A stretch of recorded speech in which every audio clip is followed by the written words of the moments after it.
My fiancé slept with my boss the night before our engagement party, so I exposed them both at work and walked out with the promotion they stole. I thought I had it all figured out. I'm 32. I've worked my ass off to climb the corporate ladder, and I finally felt like I was in a place where my life was exactly where it should be. My fiancée, Emily, made it all feel effortless. She was charming, ambitious, and somehow always knew the right thing to say to make me feel like I was the luckiest guy alive.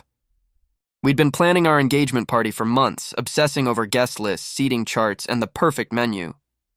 It was supposed to be this magical weekend, the kind people post about on Instagram and tell their friends. That was perfect. And for a while, I believed it would be. At work, I had just landed the promotion I'd been grinding for over the last 2 years. It wasn't just a title, it was validation, proof that all the late nights and extra projects actually meant something. Emily celebrated every small victory with me, or at least that's what I thought. She'd cook a nice dinner, pour the wine, and smile like she was genuinely proud, telling me, "You deserve this. I've always known you'd get here." And I believed her because who wouldn't? We made a great team, or at least that was the image she wanted the world to see. But there were little things I started noticing. Tiny inconsistencies that I shoved into the back of my mind because, honestly, I didn't want to overthink. A fleeting look when I mentioned work, a slightly forced laugh at my promotion announcement, a comment about keeping up appearances that felt more pointed than playful. They were small, almost imperceptible, but enough to whisper a quiet question in the back of my brain. Was she really happy for me, or just happy for the version of me she wanted everyone to see?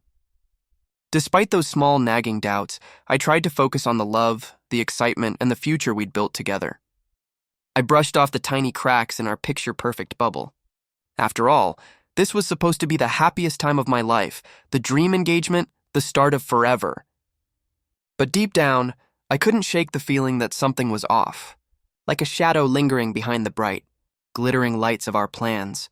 And then, the night before our engagement party, everything was about to change. I thought I was just being paranoid, but over the next few weeks, small things kept nudging at me. Little cracks in Emily's flawless facade. She started texting less during the day, or if she did, her responses were clipped and vague. Sometimes I'd glance at her phone lying face down on the kitchen counter, and I'd catch a flicker of panic when she realized I was looking. She made jokes about me being too obsessed with work or always stressed, but the tone wasn't playful. It had a sharp edge, like she was keeping score of how much of myself I was giving away. I tried to tell myself I was imagining it, that wedding planning stress made everyone tense.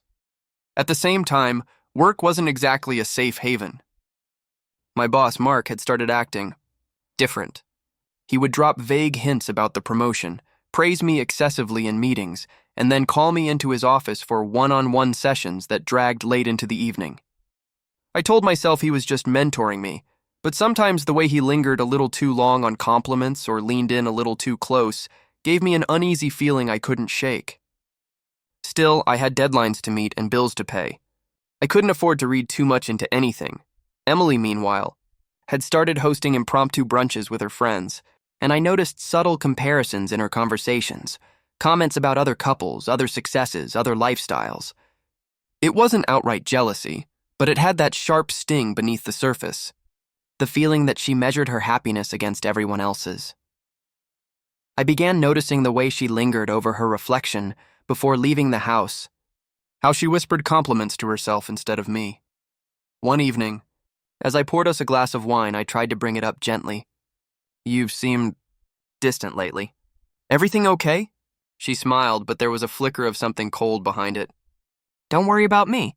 You've got enough on your plate with work and the party." Her words should have stung, but I nodded, swallowing the unease. I told myself I was just stressed. But deep down, the tiny whispers of doubt in my brain were starting to roar, warning me that something more sinister was lurking, something I wasn't ready to see yet. And then came the night before the engagement party, when those whispers became screams. The week leading up to the engagement party was a whirlwind, a mix of excitement and exhaustion that left me barely catching my breath.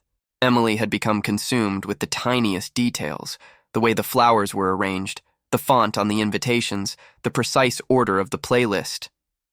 I tried to help, but every suggestion I made was met with a polite nod or a faint frown, like my input wasn't quite good enough. I told myself it was normal, that she just wanted everything perfect. But perfection, I was starting to realize, had a price, and it wasn't just money or effort. Work, too, had started feeling like walking through a minefield. Rumors floated around about who would get the promotion.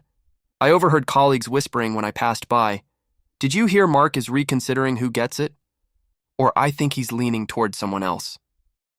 My stomach churned every time I heard my name in those conversations, but when I confronted Mark, he smiled and said, "Don't worry. You're the top candidate. Just keep doing what you do best." Yet there was a flicker in his eyes I couldn't place, something almost amused, almost mocking. Meanwhile, Emily's behavior was becoming stranger, more detached. She spent hours on her phone, laughing quietly, covering the screen when I entered the room. When I asked about it, she'd brush it off. "Just chatting with a friend," she'd say, a little too sharply. Even her compliments started to feel forced. She'd say, "You've worked so hard for this promotion." But the eyes didn't match the words.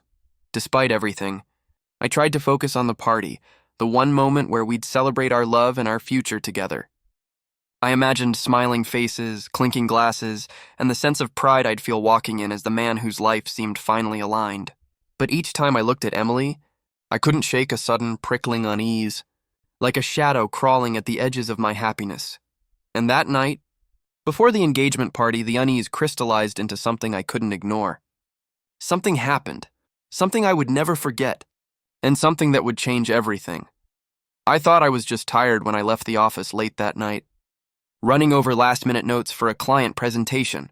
Emily had stayed home saying she was finishing a few wedding details, and I believed her. I remember the quiet hum of the city outside as I drove, the soft glow of streetlights casting long shadows across the dashboard. Everything felt normal, almost peaceful, but I had no idea that peace was about to shatter. The next morning, a text from a mutual friend hit my phone like a punch to the gut. "Did you know Emily and Mark were together last night?" I stared at it, disbelief freezing me in place. My heart pounded, my hands shook, and the coffee I'd poured spilled across the counter as the words sank in. No, it couldn't be. Not Emily, not my fiancée, not the night before our engagement party. I tried calling her, my voice trembling. "Emily, what the hell is this?" There was a pause, a faint cough, and then her voice, calm and almost mocking. "What are you talking about?" My hands gripped the phone tighter, knuckles white. "Don't lie to me, I know. I know about last night." The line went silent for a moment, and when she finally spoke, there was this strange, detached edge. "You're overreacting. You've been working too hard. Maybe you're just imagining things." I remember pacing the apartment, the walls closing in, my stomach twisting with nausea and rage. The apartment smelled faintly of vanilla from the candle I'd lit for ambiance, and for a brief moment that scent turned bitter, mocking me. My world, my life, my trust, my love, felt like it had been ripped apart in a single cruel act. Every smile she had given me, every word of encouragement, every "I'm proud of you," now felt like a lie she had rehearsed. I sank into the couch, head in my hands, trying to make sense of it. How could someone I loved, someone I trusted with my heart and my future, betray me so completely? And worse, how could my boss, the man I respected, the person who controlled my career, be complicit in this? The betrayal wasn't just emotional anymore. It was a brutal collision of my personal and professional worlds, and in that silence, with the apartment spinning and my phone still buzzing with messages, I realized something terrifying. This was just the beginning. I confronted Emily that morning, trying to keep my voice steady, though it felt like my chest was caving in. "Emily, how could you? The night before our engagement party, what were you thinking?" She looked at me with that same cool, practiced smile, tilting her head like she was trying to figure out what angle to take. "I don't know what you're talking about," she said, voice eerily calm. "Maybe you're just stressed. You've been working so much lately. You're imagining things." My hands shook as I dropped my phone onto the table, the screen lighting up with the messages that proved everything. I could feel my knees buckle, but I stayed upright, forcing words past the lump in my throat. "Stop lying. I saw the messages, Emily. I know you were with him. With Mark." Her eyes flicked down for a split second, betraying something. Guilt, maybe? Before snapping back up with that calculated look. "You're overreacting. This isn't about me. She turned away, scrolling on her phone as if the last few minutes of my life hadn't just shattered. Then it hit me, the professional side of this betrayal. My promotion. Everything I'd worked for. The whispers at the office, Mark's sudden praise, the subtle smirks I'd caught in meetings. They weren't mentoring moments or innocent office politics. They were manipulation, coordinated and deliberate. My trust had been used against me, my ambition toyed with. I felt exposed. Humiliated, not just emotionally, but publicly, professionally.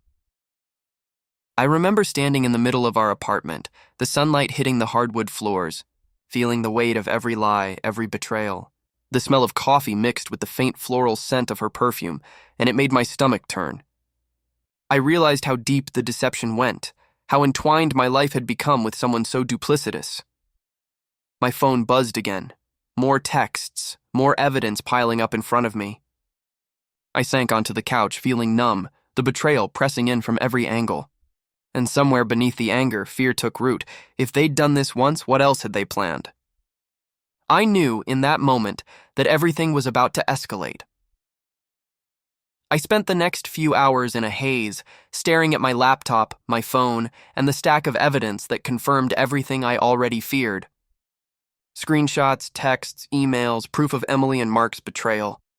I felt like a walking paradox, enraged, humiliated, but also strangely focused. The raw pain had sharpened my mind instead of breaking it. I realized that if I acted impulsively, I might ruin everything, including my career. But if I played this right, I could reclaim control, both personally and professionally. I started mapping out every interaction, every meeting, every message. I thought about the promotion that had been dangled in front of me like a carrot while I worked late nights, pouring myself into spreadsheets and presentations. Mark had manipulated the system, used my trust, and Emily had compounded the betrayal. I thought about revenge, not violent, not reckless, but precise, public, undeniable. It had to be flawless. While pacing the apartment, I could feel the tension in my chest, my heartbeat echoing in the quiet. The faint hum of the refrigerator, the ticking clock, even the distant honks from the street outside, it all seemed amplified. Almost cinematic, like the world itself was holding its breath, waiting for what I was about to do. I rehearsed conversations in my head, imagining the shock, the faces, the murmurs of disbelief. I could almost hear the whispers from colleagues when the truth came out, the gasps, the awkward silence in meetings, the way Emily would stumble for excuses. The more I planned, the clearer it became. I didn't have to destroy anyone to win. I just needed to expose them, and maybe in doing so, I'd finally reclaim the respect and dignity they had stolen from me. By the end of that night, I had a blueprint, a strategy, a timeline. I sat in the dim light of our living room, sipping half-forgotten coffee, feeling the first flickers of calm amid the storm of betrayal. But even as I steadied myself, a cold knot of anticipation twisted in my gut. The moment I would act, the moment they would see the consequences of their choices, was fast approaching, and when it came, nothing would ever be the same. The day arrived like a storm I had been waiting for. I walked into the office with a calm I didn't feel, laptop tucked under my arm, every email and message meticulously organized. Mark was in his usual smug posture behind his desk, Emily's text still lighting up my phone like fuel for the fire in my chest. I told myself to breathe, to move with precision. This wasn't just about anger. It was about reclaiming everything they thought they could steal from me. I requested a team meeting, casually, almost innocently, masking the tension underneath. Everyone gathered in the conference room, coffee mugs in hand, unsuspecting. And then I started calmly, almost conversationally, laying out the facts one by one. Screenshots of messages, dates and times, emails that couldn't be denied. I watched the room go quiet, the weight of the revelation sinking in like a stone. Colleagues shifted in their seats, eyes wide, whispers trailing off into stunned silence. Mark's smirk faltered, the first crack in his armor. At the same time, I sent Emily a text. "We need to talk, now." She walked in, composed as ever, until she saw the room, the screens, and the evidence. For the first time, her mask slipped. Her lips parted, her eyes darted, searching for a defense that didn't exist. What is this?" she stammered, voice trembling in that small, brittle way I hadn't heard before. The thrill of control mixed with a heavy ache in my chest. This wasn't easy. I'd loved her once, trusted her with my entire life. And yet the satisfaction of unveiling the truth, of seeing the lies crumble in real time, was intoxicating. I could almost hear the collective gasp of everyone in the room, the judgment, the disbelief, the realization that Emily and Mark had crossed a line no one could ignore. When the last screen blinked off, the silence hung like a curtain. My colleagues' eyes were on me, a mixture of awe and relief. Mark slumped, red-faced, muttering something about misunderstandings, but no one believed him. And Emily. Emily's gaze met mine for just a second before she looked away, the first real sign of shame I had ever seen. As I walked out of that meeting, adrenaline surging, I realized something terrifying and exhilarating. The game had shifted. But I knew this wasn't the end. It was only the beginning of what they'd lose next. The adrenaline faded faster than I expected, leaving me hollow, drained, and somehow lonelier than I had felt before the confrontation. I had exposed them, everyone knew. My boss, my fiancée, the two people I trusted most. Yet standing there in the aftermath, I realized victory felt empty. The promotion was mine, yes, but the hollow ache in my chest didn't care about titles or recognition. I had lost something far more precious, the illusion of love and loyalty I'd clung to for years. I walked past Emily in the apartment later that day, and she didn't say a word. Not a sorry, not a can we talk, nothing. She just stared at her reflection in the mirror, like the betrayal had made her invisible. My own apartment, which had once felt like a safe haven, now felt like a cage. Every corner whispered memories, the laughter, the small compliments, the subtle intimacy we had shared. Now it all felt toxic, twisted, like every warm memory had been a carefully painted lie. The office wasn't sanctuary either. Colleagues whispered as I passed by, some nodding with sympathy, others eyeing me with cautious curiosity. The victory I had orchestrated, the justice I had sought, suddenly felt like a lonely, isolating burden. I was sitting at my desk, staring blankly at spreadsheets I didn't care about, the hum of fluorescent lights pressing down on me. My phone vibrated with notifications, more messages from Emily, more texts from friends and family, but I couldn't bring myself to read them. I felt the weight of everything pressing down. Betrayal. Heartbreak, professional pressure, the haunting thought that maybe I hadn't seen the whole picture. Had I misjudged things? Was there more manipulation lurking under the surface? Doubt gnawed at me, a relentless echo reminding me of the cost of revenge. The victory I had worked so hard to claim now felt bittersweet, tinged with exhaustion and grief. As I leaned back in my chair, head spinning, I realized the truth. The rock bottom wasn't the betrayal itself, it was the hollow aftermath. The sense that winning didn't fix the emptiness inside. And yet somewhere beneath the numbness, a spark of determination flickered, whispering that the story wasn't over, because I knew I had one last move left. One final act to reclaim everything they tried to steal from me.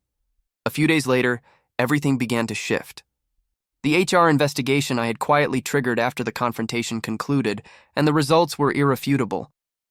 Mark's misconduct was officially documented. The promotion I had rightfully earned was reinstated, this time with a formal announcement in the company newsletter. Colleagues approached me in the hallway, some with quiet congratulations, others with subtle nods of respect. I felt a rush, not just of vindication, but of validation. Every late night, every extra effort, every ounce of dedication had finally paid off. Sitting in my office, I could feel the tension that had haunted me melt slightly, replaced by a quiet confidence. The hum of computers, the distant murmur of voices in the open workspace, even the faint scent of coffee from the break room, it all felt grounding, almost soothing. For the first time in weeks, I could breathe without the weight of betrayal pressing down on me. Emily's attempts to justify herself had failed spectacularly. I received a terse email from her that morning. "I'm sorry. I hope you're happy." I read it once, then deleted it, my finger hovering over the trash icon longer than necessary.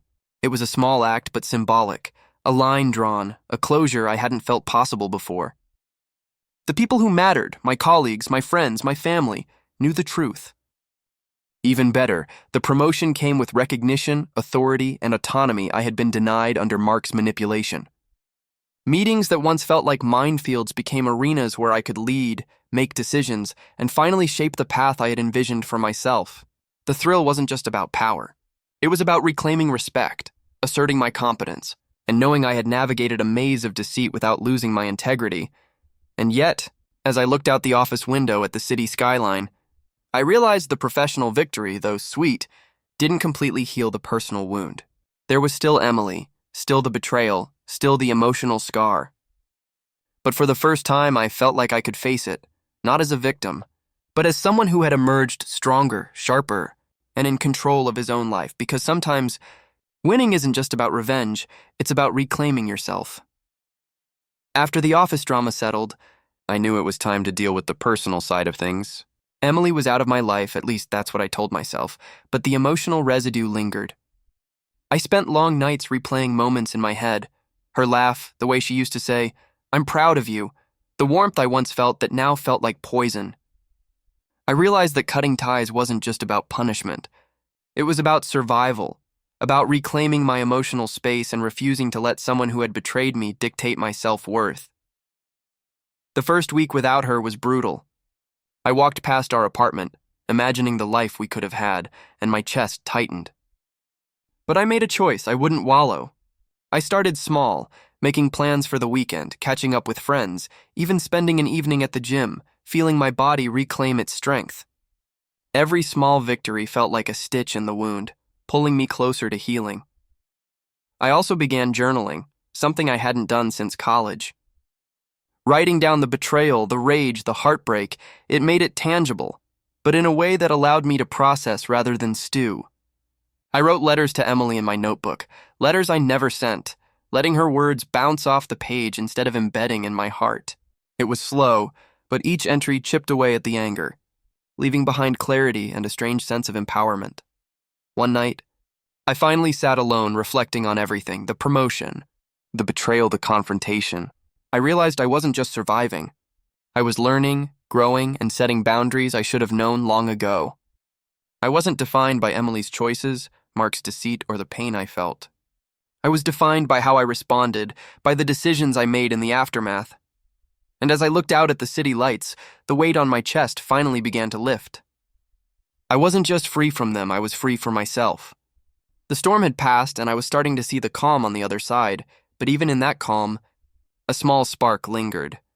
The thought of one final reckoning that would make them remember exactly what they had done.